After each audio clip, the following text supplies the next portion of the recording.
Hello and welcome to JK study IQ academy. इस video में आपके लिए हम आरआरबी एनटीपीसी के जनरल साइंस सेक्शन से 100 क्वेश्चंस लेके आए हैं, जो कि बहुत महत्वपूर्ण क्वेश्चन है। इस वीडियो को आप पूरा देखिएगा और इसकी एक सीरीज हम आपके लिए लेके आ रहे हैं 1000 क्वेश्चंस की, जिसमें जनरल साइंस के और भी सारे क्वेश्चंस होंगे। इसमें फिजिक्स और केमिस्ट्री के भी क्वेश्चन होंगे। तो इस वीडियो में आपको हम पार्ट 1 में 100 क्वेश्चन कराने वाले हैं, जो कि बहुत ही महत्वपूर्ण है। और इस वीडियो के अंत में आपसे हम 10 क्वेश्चन पूछेंगे, जो इन्हीं 100 क्वेश्चन में से होंगे। जो बहुत ही मोस्ट इंपॉर्टेंट क्वेश्चन होंगे उनको हम वहाँ पे पूछेंगे, जो अक्सर एग्जाम में आते रहते हैं। तो उन सभी क्वेश्चन का सही आंसर आपको कमेंट बॉक्स में लिखना है और ये देखना है कि आपको कितना याद हुआ है। तो इन 10 क्वेश्चन का आंसर आप डिटेल में लिखें, क्योंकि जिस क्वेश्चन के बारे में आप डिटेल में लिख लेते हैं क्वेश्चन आपको अच्छे तरीके से याद हो जाता है। हमारे इस चैनल पे सभी कॉम्पिटिटिव एग्जाम के लेटेस्ट अपडेट आपको मिलते रहेंगे।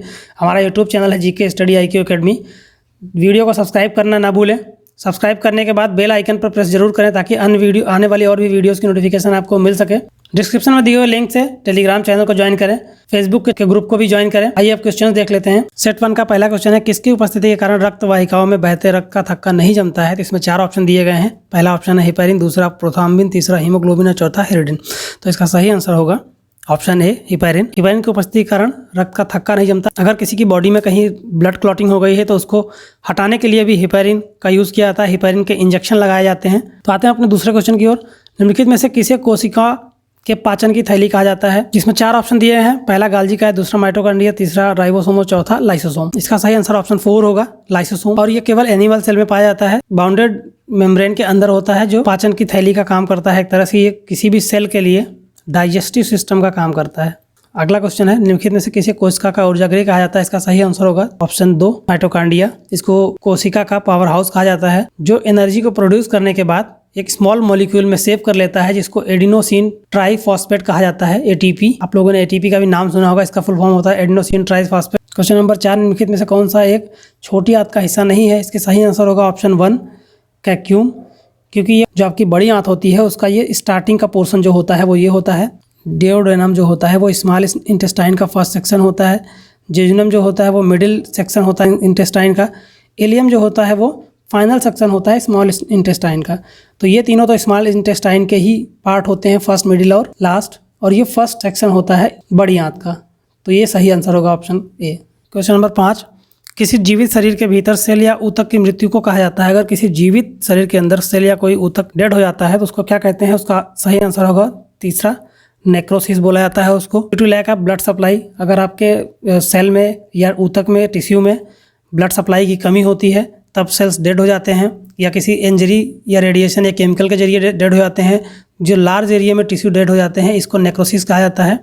इसको रिवर्स नहीं किया सकता। एक बार ये सेल डेड हो गए तो वो बेकार ही हो जाते हैं। क्वेश्चन नंबर 6 है, रक्त के जमने के लिए निम्न में से कौन सी रक्त कोशिका अनिवार्य है। तो इसका सही आंसर होगा ऑप्शन ए प्लेटलेट। तो थ्रोम्बोसाइट्स भी बोला जाता है। ये क्लॉटिंग, ब्लड क्लॉटिंग के लिए जिम्मेदार होता है और ब्लीडिंग को रोकने में, अगर आपको कहीं चोट लग गई है, ब्लड निकल रहा है, तो उसकी ब्लीडिंग को भी रोकने में इसी का यूज़ करती है कोशिकाएं। बाकी ये लाल रक्त कोशिका आरबीसी, डब्ल्यूबीसी और लिम्फोसाइट्स हैं। ये आपको मोस्ट कॉमन रूप से मिल जाएगी ब्लड में। ये इम्यून सिस्टम के लिए ल्यूकोसाइट्स होते हैं। ये नेटवर्क टिश्यू होते हैं बॉडी के अंदर आपके लिम्फोसाइट्स। क्वेश्चन नंबर 7 है, पृथ्वी पर सबसे बड़ा जीवित पक्षी कौन सा है। तो इसका सही आंसर होगा ऑप्शन बी। पक्षियों में जो सबसे बड़ा होता है जीवित पक्षी वो शुतुरमुर्ग होता है, जो उड़ नहीं सकता है, सबसे बड़े अंडे भी देता है। नेक्स्ट क्वेश्चन है, क्वेश्चन नंबर 8, रक्त समूहों के खोज किसके द्वारा की गई। तो इसका सही आंसर होगा ऑप्शन बी लैंडरस्टीन द्वारा। इन्होंने 3 ग्रुप को खोजा था, ABO, जो मिक्स्ड रेड सेल में पाए जाते हैं। ये सभी क्वेश्चन आपके लिए बहुत इंपॉर्टेंट है, वीडियो को पूरा देखिएगा। आइए देखते हैं क्वेश्चन नंबर 9, किसकी सहायता से रक्त द्वारा ऑक्सीजन का परिवहन होता है। इसका सही आंसर होगा पहला हीमोग्लोबिन। हीमोग्लोबिन की सहायता से ही रक्त का परिवहन होता है पूरे बॉडी में। प्रोटीन रेड सेल्स के रूप में कैरी करता है आपका ब्लड, ऑक्सीजन को कैरी करता है बॉडी के अलग अलग अंगों में, टिश्यूज में, और ट्रांसपोर्ट करता है CO2 को आपके बॉडी के बाहर निकालता है। आपकी बॉडी में हीमोग्लोबिन की कमी हो जाती है, एनीमिया डिजीज हो जाता है। क्वेश्चन नंबर 10 है, मानव शरीर में वसा का जमाव होता है, वो कहाँ पे होता है। लिपोसाइट्स में होता है। इसको लिपोसाइट्स भी कहा जाता है। तो लिपोसाइट्स भी कहा जाता है, एक तरह का फैट सेल होता है, फैट सेल ही होता है जिसमें वसा का जमाव होता है। एपिडर्मिस जो होता है ये आपके आउटर मोस्ट स्किन का पार्ट होता है। स्किन के ऊपर का जो पार्ट होता है, इसमें 3 लेयर होते हैं, इसी को एपिडर्मिस बोला जाता है। क्वेश्चन नंबर 11 है, स्टेम सेल जो अन्य प्रकार की कोशिकाओं में विकसित होने में सक्षम है, कहाँ से ली जाती है। इसका सही आंसर होगा तीसरा भ्रूण। एम्ब्रियो इसी को बोलते हैं early stage development for a multi cellular organ. ये अर्ली स्टेज जो होता है डेवलपमेंट किसी मल्टी सेलुलर में, सिंगल सेल से जो मल्टी सेलुलर में जब भी डेवलपमेंट होता है तो उसका जो अर्ली स्टेज होता है उसी को एम्ब्रियो बोलते हैं किसी भी जीव के लिए। इन फ्यूचर जो डैमेज सेल्स होते हैं उन्हीं को रिप्लेस करने के लिए इसका यूज भी किया सकता है। पुस्तक जेनेरा प्लांटेरियम इसने लिखी है, इसका सही आंसर होगा ऑप्शन ए लिनियस, ये लिनियस नहीं होगा, लिनियस होगा। कैरोलस लिनियस जो हैं उन्होंने ही क्लासिफिकेशन के बारे में इसमें बताया हुआ है। क्वेश्चन नंबर 13 है, एक कौन सा एकमात्र स्तनधारी जो उड़ सकता है? इसका सही आंसर होगा ऑप्शन बी। इसके बारे में सभी जानते ही होंगे लगभग। ये अल्ट्रासोनिक साउंड सेंड करता है और उसी को रिसीव करके उसी के जरिए ये उड़ता है, तो इसको बायोसोनार बोलते हैं क्योंकि ये एक लिविंग थिंग द्वारा उड़ा जा रहा है। क्वेश्चन नंबर 14, मानव शरीर में सामान्य तापमान कितना होता है? इसका सही आंसर होगा ऑप्शन तीसरा 98.6 डिग्री फ़ारेनहाइट। को अगर डिग्री सेंटीग्रेड में बोलेंगे तो 37 डिग्री सेंटीग्रेड होता है लगभग। अगर आपको कोई बीमारी है, फीवर है, कोई इन्फेक्शन है, तो इसका रेट बढ़ जाता है, जिसको अक्सर बुखार के रूप में दिखता है। अगला क्वेश्चन है, पोलियो वैक्सीन की खोज किसने की थी? इसका सही आंसर होगा चौथा, जोनास साल्क ने पोलियो वैक्सीन की खोज की थी। IPV नाम से इसको इनएक्टिवेटेड पोलियो वैक्सीन बोला जाता है। इसका फर्स्ट यूज जो था वो 1955 में किया गया। अगला क्वेश्चन है क्वेश्चन नंबर 16, पक्षी जो पानी में तैरते हैं उनमें होता है वो किसके सहारे तैरते हैं? इसमें 4 ऑप्शन दिए गए हैं, वेब बेड पैर, ब्रॉड पंख, लंबी चोंच या पंजों के पैरों की उंगली के सहारे। तो इसका पहला सही आंसर होगा वेब बेड पैर। इस तरह से कुछ पैर बने होते हैं, तो इसी के सहारे तैरते हैं। मोस्टली जो डक होती हैं उनमें ये पाया जाता है, और भी कई पक्षी होते हैं जो पानी में तैरते हैं, उनमें इस तरह के पैर पाए जाते हैं, उसी के सहारे वो पानी में तैर सकते हैं। क्वेश्चन नंबर 17 है, पानी में अतिरिक्त आर्सेनिक की उपस्थिति के कारण निम्नलिखित में से कौन सी बीमारी हो जाती है? इसका सही आंसर होगा तीसरा, त्वचा कैंसर हो जाता है। आर्सेनिक की मात्रा अगर पानी में बढ़ जाए, ड्रिंकिंग वाटर और फूड कंज्यूम करने से जिसमें आर्सेनिक की मात्रा ज्यादा हो, या नहाने वाले पानी से भी आपको ये प्रॉब्लम हो सकती है। पेड़ की डाली पर रहने वाले जानवरों को किस नाम से जाना जाता है? तो पेड़ की डाली पर जो जानवर रहते हैं उनको आर्बोरियल कहते हैं। इसमें चमगादड़, ट्री फ्रॉग, इस तरह के कई सारे जानवर होंगे जो पेड़ों पर रहते हैं, उनको आर्बोरियल बोला जाता है। उभयचर जो होते हैं ये जमीन पर रहते हैं, जलचर जो होते हैं वो पानी में रहते हैं। क्वेश्चन नंबर 19, शीत रक्त वाले जानवरों के बारे में निम्न में से कौन सा सही है? तो इसका सही आंसर दूसरा होगा, वायुमंडल के अनुसार उनके शरीर का तापमान बदलता है। जो कोल्ड ब्लडेड एनिमल होते हैं वो अपने बॉडी के टेम्परेचर को इन्वायरमेंट के हिसाब से चेंज कर लेते हैं, जिसमें कई तरह के जानवर आते हैं, जैसे जितने भी सरीसृप आते हैं वो इस तरह के होते हैं, रेप्टाइल्स होते हैं, फिशेस होती हैं, इंसेक्ट्स होते हैं। ऐसे कई जानवर हैं जो ऐसा नहीं कर सकते हैं, जैसे कि हम लोग ह्यूमंस हैं, तो हम लोग हॉट ब्लडेड होते हैं, तो हम अपने बॉडी के टेम्परेचर को according to atmosphere temperature change नहीं कर पाते हैं, इसके लिए हमको गर्म कपड़े पहनने पड़ते हैं जब ठंडी आती है, और गर्मी में हमको किसी ठंडे जगह की जरूरत होती है। निम्नलिखित में से किस जानवर का जीवन काल सबसे लंबा होता है? इसका सही आंसर होगा ऑप्शन 4, कछुआ। इसका जीवन काल सबसे लंबा होता है, ये 10 साल से 100 साल तक, और कई बार तो ये ओवर द 100 ईयर 150 और 200 सालों तक भी जिंदा रह जाते हैं। क्वेश्चन नंबर 21, पौधों में खाद्य पदार्थ किस कार्बोहाइड्रेट के रूप में जमा होता है? तो इसका पहला सही आंसर होगा स्टार्च। पौधों में जो खाद्य पदार्थ होता है, जैसे हमारी बॉडी में फैट के रूप में जमा होता है, वैसे पौधों में स्टार्च के रूप में जमा होता है। जब फोटोसिंथेसिस के दौरान एक्सेस ग्लूकोज प्रोडक्शन हो जाती है, तो उस टाइम पे प्लांट जो है वो रिजर्व फूड सप्लाई को रख लेते हैं अपने पास स्टार्च के रूप में, जो इमरजेंसी में यूज करते हैं। कभी सनलाइट नहीं पड़ी और फोटोसिंथेसिस नहीं हुआ और एनर्जी प्रोड्यूस नहीं हुई, उस टाइम पे ये इसका यूज कर लेते हैं। क्वेश्चन नंबर 23 है, प्रोटीन किससे बनता है? इसका सही आंसर होगा ऑप्शन 2, अमीनो एसिड से प्रोटीन बनता है। प्रोटीन में मल्टीपल अमीनो एसिड्स होते हैं जो एक दूसरे से लिंक होते हैं पेप्टाइल बोन्स के जरिए, जो एक लंबी चेन का निर्माण करते हैं, उसी को प्रोटीन बोलते हैं। क्वेश्चन नंबर 23, निम्नलिखित में से कौन सा जानवर एक रक्त पिपासु जानवर है? तो इसका सही आंसर होगा दूसरा, मच्छर, जो ब्लडीज होते हैं। क्वेश्चन नंबर 24, निम्न में से कौन सा अंग ग्लाइकोजन को ग्लूकोज में परिवर्तित करता है और रक्त को शुद्ध करता है? इसका सही आंसर होगा ऑप्शन पहला, जिगर यानी कि लीवर। लीवर आपका जो है वो सभी तरह के डाइजेस्टिव एंजाइम प्रोड्यूस करता है, फूड में जो टॉक्सिक होते हैं उनको डिटॉक्स करता है, और ये रिस्पॉन्सिबल होता है ग्रोथ के लिए भी, बॉडी की ग्रोथ के लिए भी रिस्पॉन्सिबल होता है, कई तरह के एंजाइम और हार्मोन्स को सीक्रेट करता है। क्वेश्चन नंबर 25 जो है आपका, लार किसके पाचन में मदद करता है? तो लार जो होता है वो स्टार्च को पचाने में मदद करता है। जो हमारी बॉडी में लार में एक तरह का एमिलोज एंजाइम होता है जो स्टार्च को ब्रेक करके माल्टोज और डेक्स्ट्रिन में कन्वर्ट कर देता है। क्वेश्चन नंबर 26, आदमी में वह ऊतक जहां जन्म के बाद कोई कोशिका का विभाजन नहीं होता है? इसका सही आंसर होगा दूसरा, तंत्रिका। तंत्रिका ऊतक जो होता है उसमें बर्थ के बाद से कोई भी विभाजन नहीं होता है, कोई भी बदलाव नहीं आते हैं, वो जैसे कि तैसा रहता है जन्म से लेकर मृत्यु तक, जिसको PNS बोलते हैं, पेरीफेरल नर्वस सिस्टम होता है। ये कनेक्ट करता है सही आर्गन को नर्वस सिस्टम के थ्रू, कंट्रोल करता है नर्वस सिस्टम को। क्वेश्चन नंबर 27, वयस्क पुरुष में RBC की संख्या सामान्यतः कितनी होती है? इसका सही आंसर होगा पहला, 4.5 से 6.1 मिलियन, लगभग इतनी संख्या होती है एक वयस्क पुरुष में RBC की, रेड ब्लड सेल्स की।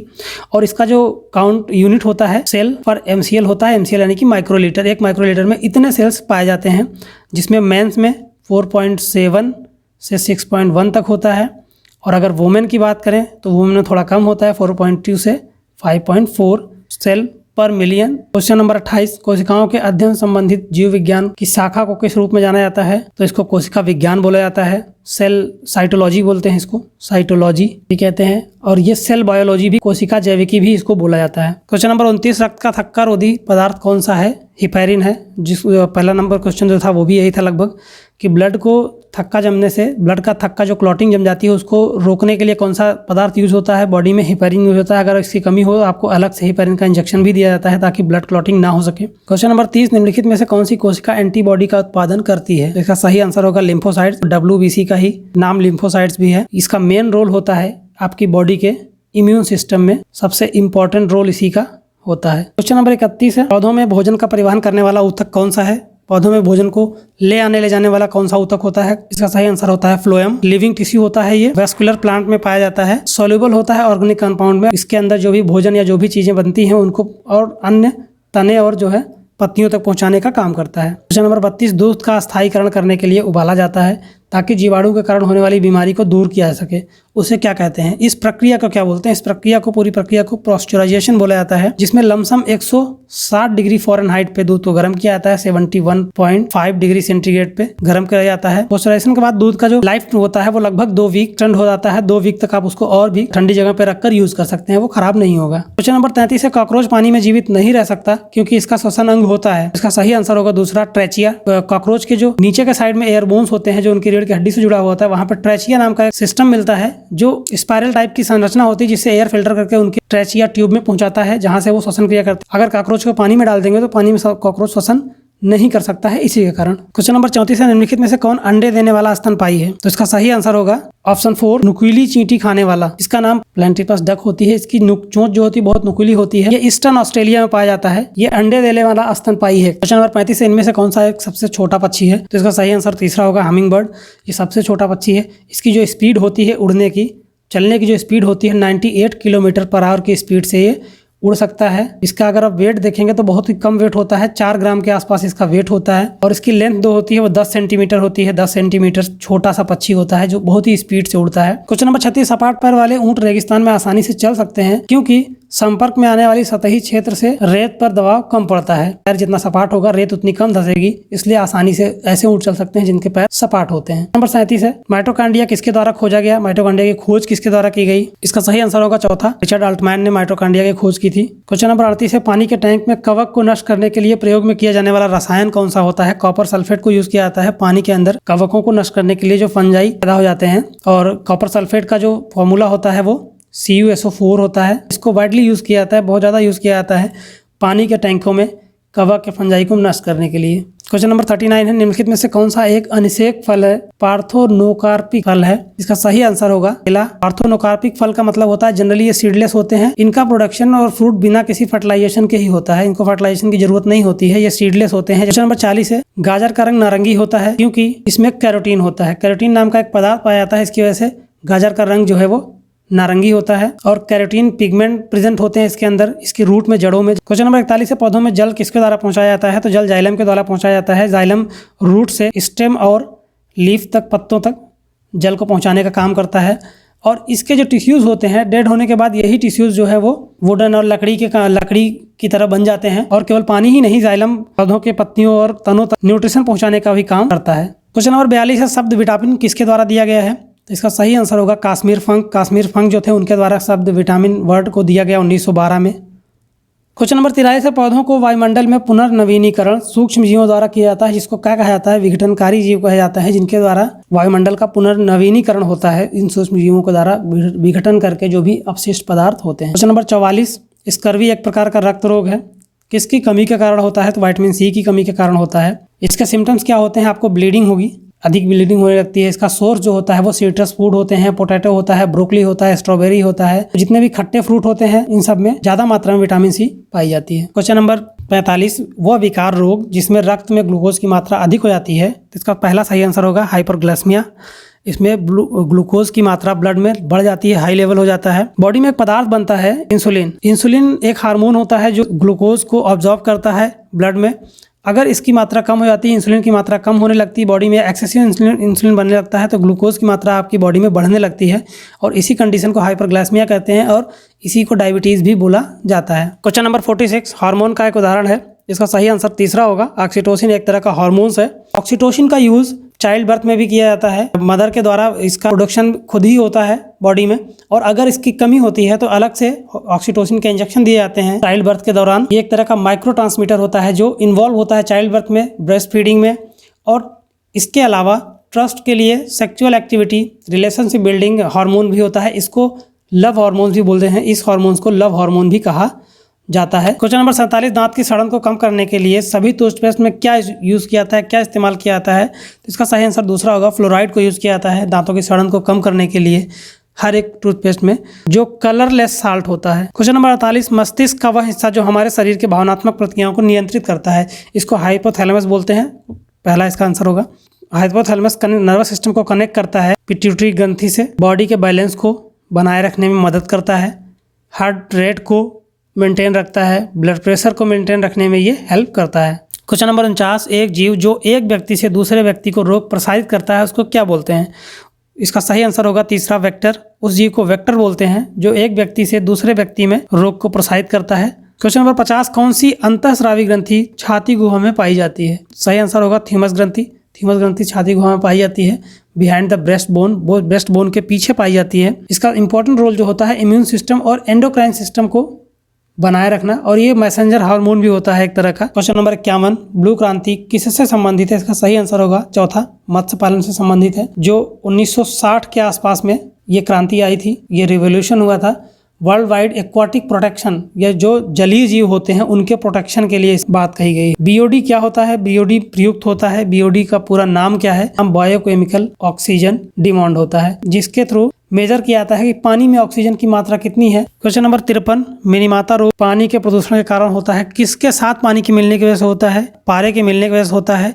न्यूरोलॉजिकल सिंड्रोम में प्रॉब्लम हो जाती है जो एक सीवियर डिजीज है जिसमें मसल्स वीकनेस और हाथ पैर भी डैमेज होने के चांस होते हैं, लकवा मारने जैसी स्थिति भी आ जाती है कभी कभी मिनीमाता रोग के जरिए। क्वेश्चन नंबर 54 अमीनो एसिड किसके संश्लेषण की आवश्यक होता है? तो अमीनो एसिड जो होता है वो प्रोटीन के संश्लेषण के लिए आवश्यक होता है।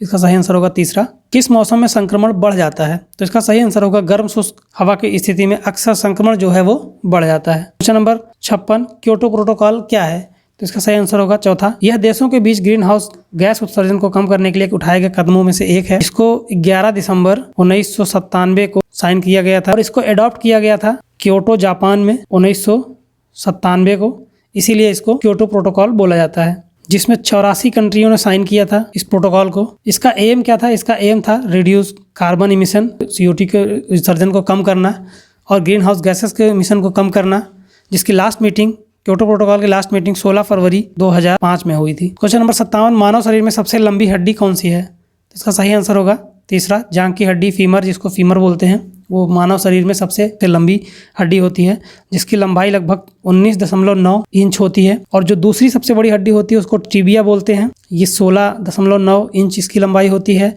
और जो तीसरी होती है वो होती है फेबुला, इसकी लंबाई 15.9 इंच होती है।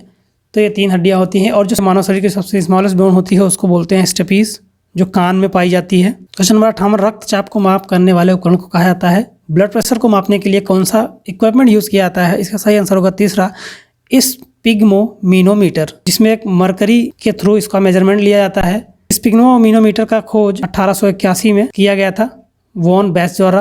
क्वेश्चन नंबर 59 गर्मी में सबसे आसानी से नष्ट होने वाला विटामिन कौन सा है? गर्मी के समय में एस्कॉर्बिक एसिड जो होता है बहुत ही आसानी से नष्ट भी हो जाता है। विटामिन सी का रासायनिक नाम जो है वो एस्कॉर्बिक एसिड है। ये विटामिन सी का जो काम होता है वो बैक्टीरियल इन्फेक्शन, आपके टीथ, बोन, टिश्यूज और स्किन को हेल्दी और साफ सुथरा रखने में मदद करता है। क्वेश्चन नंबर 60 है रिकेट्स विटामिन डी की कमी से होने वाली बीमारी है जो प्रभावित करती है किस चीज को? हड्डियों को। रिकेट्स के द्वारा विटामिन डी की कमी से हड्डियां प्रभावित होती है। इसकी कमी की वजह से कैल्शियम और फास्फोरस का जो एब्जॉर्प्शन होता है वो बॉडी में कम हो जाता है और इसी कमी के कारण बोन्स जो है वो कमजोर होने लगते हैं, उनका डिके होने लगता है, ग्रोथ डिले हो जाती है, आपके बो लेग्स और में वीकनेस का पेन, स्पाइन में पेन जैसी प्रॉब्लम क्रिएट होना शुरू हो जाती है। और विटामिन डी का सबसे अच्छा स्रोत जो है वो सनलाइट मानी जाती है। विद्युत प्रभारी का SI इकाई क्या होता है? तो कोलंबो होता है इसका ISI यूनिट में। क्वेश्चन नंबर 62, जब एक चलती कार अचानक बंद हो जाती है तो यात्री किसकी वजह से आगे की ओर झुकता है? इनर्शिया रूल होता है कि जब हम किसी एक अवस्था में बैठे हैं, परिवर्तन उसका विरोध करता है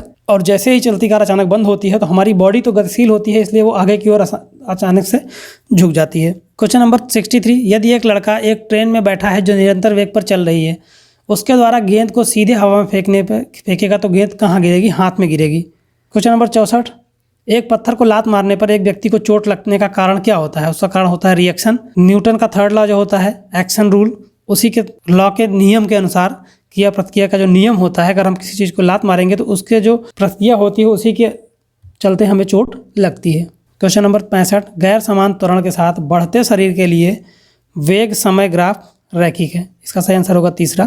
क्वेश्चन नंबर 66, एक पैराशूट धीरे धीरे उतरता है जबकि समान ऊंचाई से गिराया गया पत्थर तेजी से गिरता है, क्योंकि एक पैराशूट में बड़ा सतह क्षेत्र होता है, वायु का प्रतिरोध अधिक होता है, इस वजह से पैराशूट का जो एरिया होता है वो ज़्यादा होता है, तो इसलिए ये धीरे धीरे उतरता है। और पत्थर का एरिया बहुत कम होता है, इसका प्रतिरोध बहुत कम होता है, इसलिए तेजी से जमीन की ओर गिरता है। सेविंग आईना जो होता है जिसमें हम देखते हैं अपने चेहरे को, उसको क्या बोलते हैं? कॉन्वेक्स लेंस जो होता है वो निकट दृष्टि दोष का निवारण के रूप में इसका इस्तेमाल भी किया जाता है। ये अवतल लेंस होता है, कॉन्वेक्स लेंस। क्वेश्चन नंबर 68, एक उपग्रह में एक अंतरिक्ष द्वारा गिराया गया चम्मच, इसका सही आंसर होगा ऑप्शन 3, उपग्रह की गति का पालन करेगा। जिधर उपग्रह जा रहा है उसे उधर ही पहले वो फ्लो करेगा। क्वेश्चन नंबर 69, एक कक्षा में एक अंतरिक्ष यान के वजनहीनता की अनुभूति के कारण किसके कारण होती है? वजनहीनता की अनुभूति। इसका सही आंसर होगा ऑप्शन 2, कक्षा में त्वरण जो बाहर गुरुत्वाकर्षण के कारण त्वरण के बराबर होता है, उसी के कारण कक्षा में वजनहीनता का आभास होता है। क्वेश्चन नंबर 70, एक हाथ में केवल एक ही ले जाने की तुलना में प्रत्येक हाथ में एक एक बाल्टी ले जाने आसान क्यों होता है? अगर हमारे एक हाथ में एक बाल्टी है तो हमें कठिन लगता है ले जाना, दोनों हाथ में अगर हमारे बाल्टी हो तो ले जाना आसान क्यों लगता है? तो गुरुत्वाकर्षण केंद्र और पैरों के भीतर संतुलन केंद्र के भीतर आते हैं। जब हम दोनों हाथ में बाल्टी को पकड़ लेंगे तो हमारा जो ग्रेविटी के अनुसार जो हमारे पैर का जो बैलेंस है वो आसान हो जाएगा, हमारे लिए चलना आसान हो जाएगा, इसलिए आसान हो जाता है। क्वेश्चन नंबर 71, परमाणु रिएक्टर में निम्न में से कौन सा एक ईंधन के रूप में प्रयोग किया जाता है? तो इसका सही आंसर होगा दूसरा, यूरेनियम। यूरेनियम को ईंधन के रूप में परमाणु रिएक्टर में यूज़ किया जाता है। ये एक तरह का हैवी मेटल होता है, 60 साल के ऊपर हो चुका है, इसको हम यूज़ कर रहे हैं परमाणु रिएक्टर में, और लॉन्ग टर्म यूज़ के लिए एनर्जी का सोर्स है, ये सबसे बड़ा सोर्स है। और दुनिया का सबसे बड़ा यूरेनियम रिजर्व जो है वो ऑस्ट्रेलिया के पास है।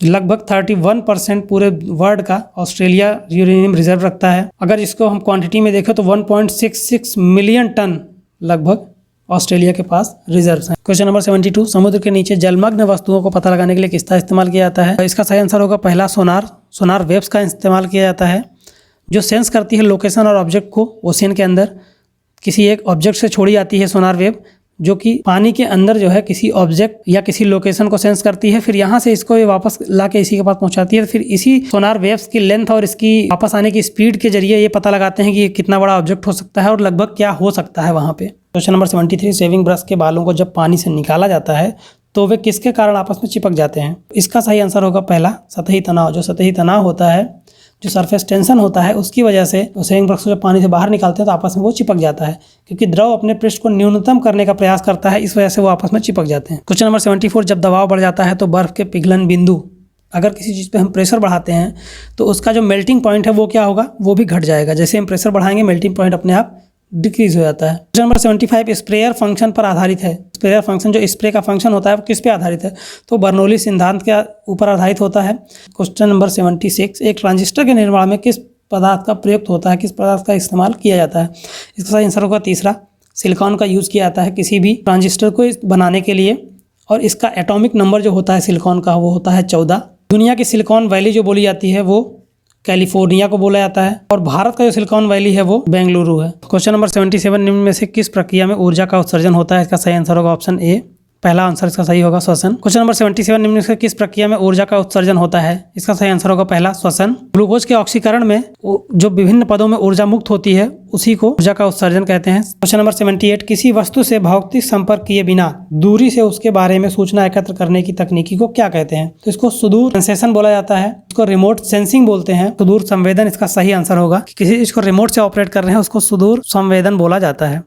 जैसे कि सैटेलाइट से पिक्चर लेना या इस तरह की जो भी चीज़ें होती हैं, रिमोट ऑपरेटेड चीज़ें होती हैं, वो सभी सुदूर संवेदन के अंतर्गत आती हैं। क्वेश्चन नंबर 79, क्यूरी किसकी इकाई है? तो इसका सही आंसर होगा पहला, रेडियोधर्मिता की इकाई क्यूरी है।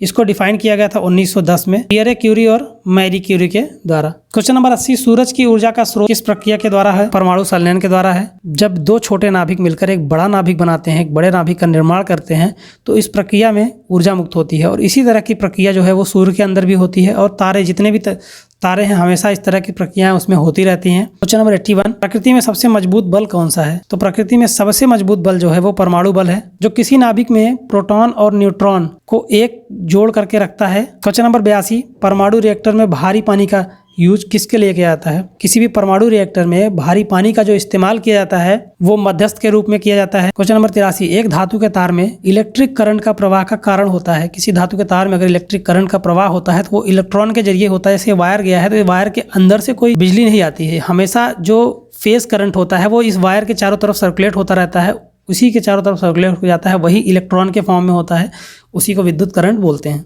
क्वेश्चन नंबर 84, फ्यूज तार की प्रकृति क्या होती है? फ्यूज तार किस तरह के नेचर का होता है? तो ये कम गलनांक का बिंदु होता है, इसको हाई रेजिस्टेंस, इसका रेजिस्टेंस बहुत हाई होता है, इससे आप बहुत ही हाई इलेक्ट्रिसिटी ले जा सकते हैं, लेकिन इसका मेल्टिंग पॉइंट जो होता है वो लो होता है। अगर ये गर्म हुआ, थोड़ा सा भी ज़्यादा गर्म होगा तो ये फ्यूज जो है वो उड़ जाता है। क्वेश्चन नंबर 85, एक ट्रांसफार्मर क्या करता है?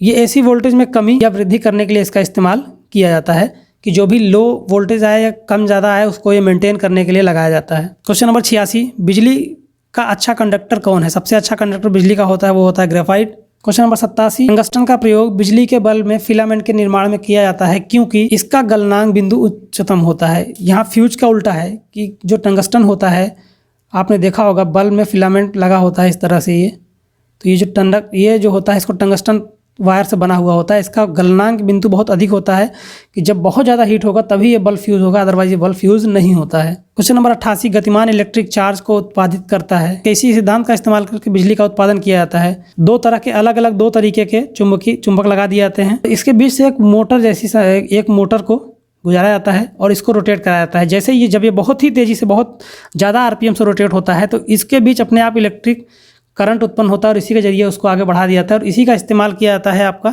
बिजली के उत्पादन में। थर्मल पावर प्लांट होते हैं उनमें। क्वेश्चन नंबर 89, सौर पैनल में निम्न में से कौन सा पदार्थ का उपयोग किया जाता है? तो सिलिकॉन का यूज़ किया जाता है सौर पैनल को बनाने में। सेकंड मोस्ट एबडेंट मटेरियल है ये अर्थ पे, जो सबसे ज़्यादा पाया जाता है ऑक्सीजन के बाद। क्वेश्चन नंबर 90, लाल को आपातकालीन या खतरे के संकेत के रूप में देखा जाता है, ऐसा क्यों है? क्योंकि इसकी तरंग दैर्घ्य सबसे लंबी होती है, लगभग 625 से 740 न्यूटन मीटर इसकी तरंग दैर्घ्य होती है। मतलब इसको आप बहुत ही दूरी से, नग्न आंखों से आप बहुत दूर से इसको देख सकते हैं मानव आंखों से, इसीलिए इसका इस्तेमाल अक्सर सिग्नल या इन सब चीज़ों में किया जाता है कि आप दूर से इसको देख सकें और आपको पता चल सके। क्वेश्चन नंबर 91, गैसों के गतिज सिद्धांत के अनुसार परम शून्य ताप पर गैस के अणु क्या करते हैं? गति करना बंद कर देते हैं। ये परम शून्य ताप जो होता है ये कभी भी माइनस में नहीं आता है, ये भी एक क्वेश्चन बनता है। और गैस के अणुओं की गति जितनी अधिक होगी तापमान उतना ही अधिक बढ़ेगा। क्वेश्चन नंबर 93, हाइड्रोजन बम किस सिद्धांत पे काम करता है? तो ये अनियंत्रित संलयन प्रक्रिया पे काम करता है।